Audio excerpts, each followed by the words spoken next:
Welcome to the Listening Room, where we put intriguing people in a room and listen to what they have to say. I'm your host, Douglas Imbrogno. In this episode, we take a listen to one of America's finest and sharpest of troubadours, Susan Werner, during a recent musical cruise to Havana, Cuba. Werner performs March 9th, 2019 at the Woody Holly Series in the Clay Center in Charleston, West Virginia.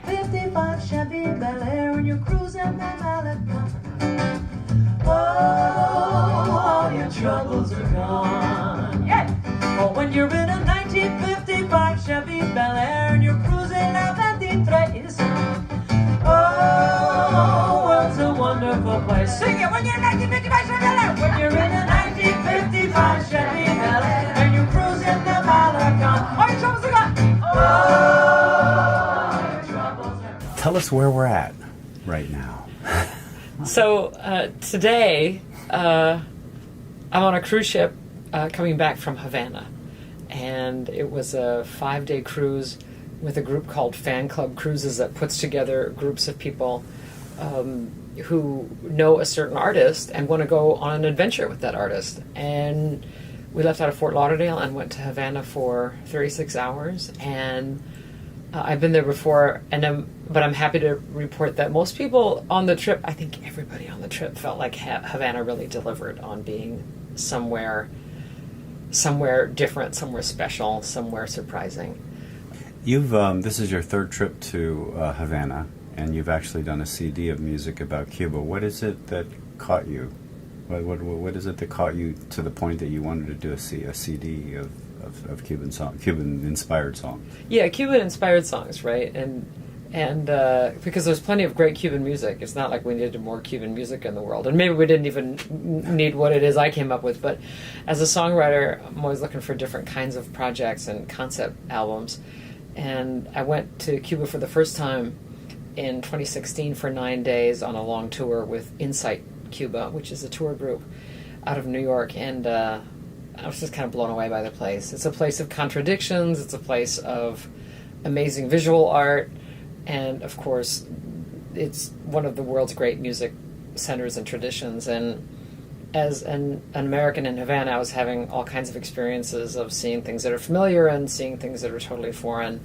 And I thought the right title would be something like, instead of An American in Paris, An American in Havana. And I wrote a series of songs with rhythms from Cuban traditional son, which is Cuban popular music of the 40s and 50s, that kind of music, that kind of rhythm. It's been really fun to take these songs around the United States, and it's a fun language to know. I got to play with a group in Havana this time through. I got to just sit in a park, because if you know the language, you know the musical language, you can sit in. It's the best.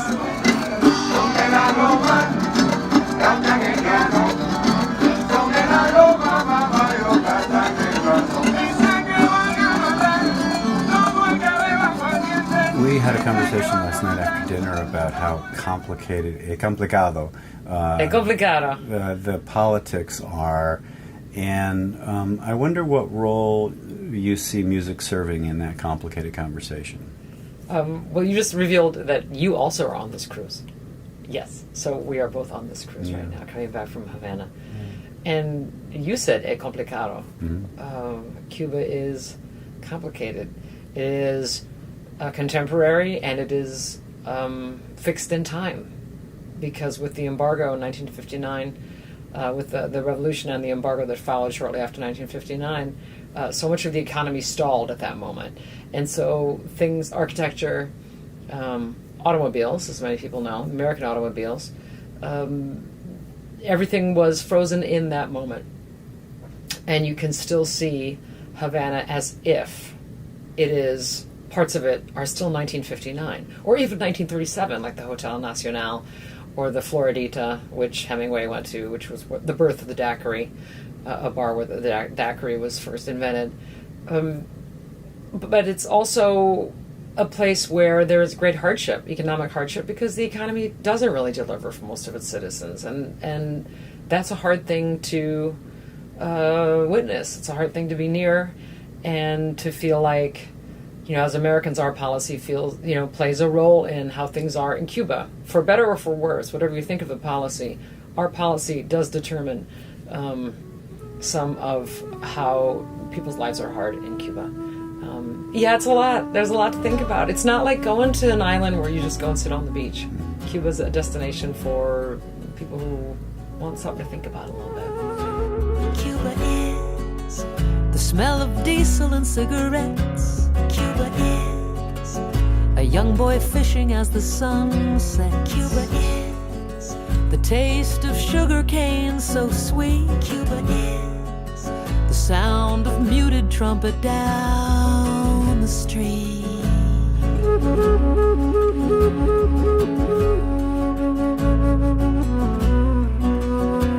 Cuba is the ancient tower of a Spanish fort. Cuba is a game of soccer on a basketball court.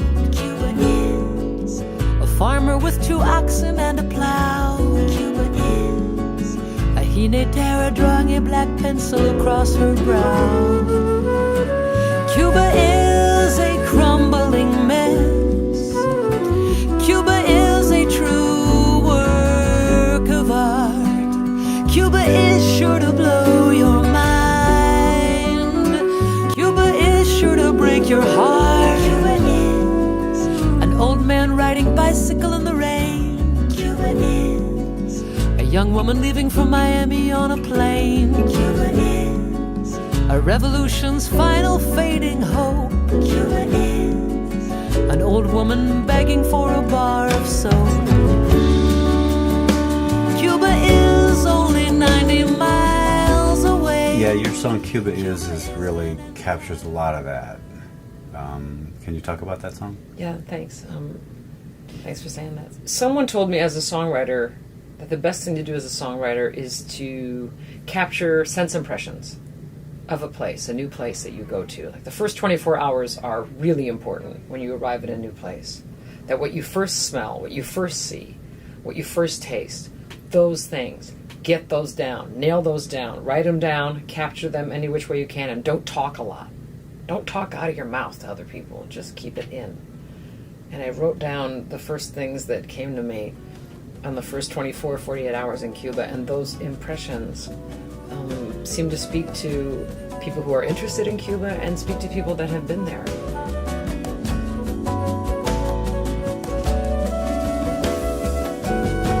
You occupy a kind of a curious place in contemporary music. I don't know how this feels for you, but when Ron and I were talking about your music, and I discussed, you're like a 30s and 40s cabaret musician who writes her own songs.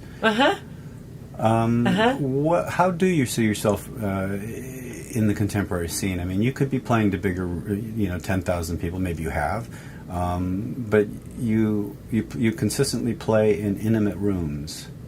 Is that by choice?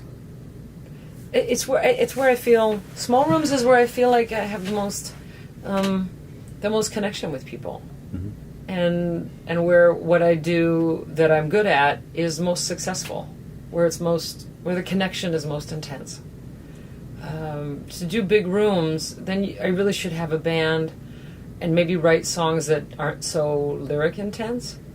But in a little room, it's a little like stand-up comedy, or like you said, cabaret.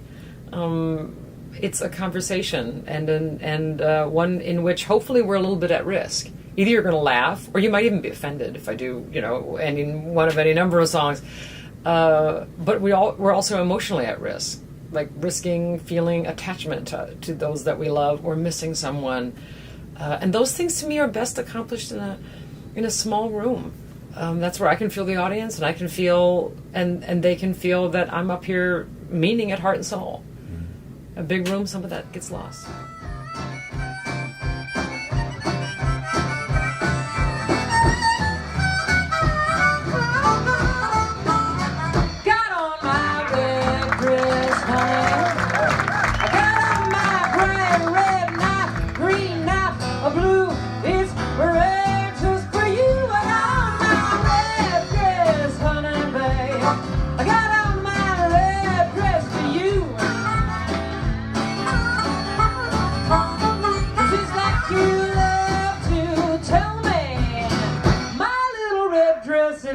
You too.